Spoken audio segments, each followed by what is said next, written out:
जैसे जैसे चुनाव अपने आखिरी चरण में पहुंच रहा है, वैसे वैसे चुनावी रैलियों का शोर भी बढ़ता जा रहा है।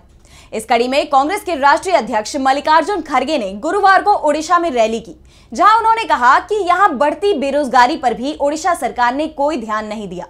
ओडिशा को बर्बाद करने में बीजेपी और बीजेडी का बराबर का हाथ है, इसलिए राज्य और केंद्र में इंडिया की सरकार आनी चाहिए। कांग्रेस अध्यक्ष मल्लिकार्जुन खड़गे ने गुरुवार को ओडिशा के भुवनेश्वर में प्रेस कॉन्फ्रेंस की, जहां खड़गे ने कहा, नवीन पटनायक यहां 24 साल से काम कर रहे हैं, जिसमें पिछले 10 साल से नरेंद्र मोदी उनका साथ निभा रहे हैं। हमने सोचा था कि वे ओडिशा की भलाई के लिए एक साथ खड़े हैं, लेकिन वो हमारी सोच पर खरे नहीं उतरे।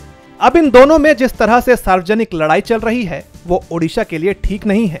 ओडिशा में बहुत सारे प्राकृतिक संसाधन हैं, जिनका बड़े बड़े कारखानों में इस्तेमाल किया जाता है। यहाँ के संसाधनों की वजह से बाहर के कारखानों में रोजगार के अवसर बनते हैं, लेकिन यहाँ के लोगों को कुछ नहीं मिलता।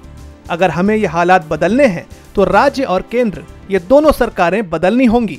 चिट फंड और खनन घोटाले के कारण ओडिशा सरकार को एक भ्रष्ट सरकार के रूप में पहचाना जाता है, इसलिए बीजेडी को इस बार मौका नहीं मिलने वाला है। यहाँ बढ़ती बेरोजगारी पर भी ओडिशा सरकार ने कोई ध्यान नहीं दिया है। ओडिशा को बर्बाद करने में बीजेपी और बीजेडी का बराबर का हाथ है। कांग्रेस ने 5 न्याय और 25 गारंटियां दी हैं। हमने युवा न्याय, नारी न्याय, किसान न्याय, श्रमिक न्याय और हिस्सेदारी न्याय की बात की है। हम जातिगत जनगणना भी जरूर करवाएंगे। कांग्रेस फूड सिक्योरिटी स्कीम लाई, शिक्षा का अधिकार दिया और मनरेगा भी शुरू किया। हमने इसकी गारंटी नहीं दी, लेकिन ये सब कुछ करके दिखाया। हमारी सरकार आने पर हम 10 किलो राशन देंगे और सारी गारंटियों को भी पूरा करेंगे। 2024 में केंद्र में बीजेपी की सरकार नहीं बनने वाली है। हम बहुमत के साथ इंडिया की सरकार बनाने जा रहे हैं।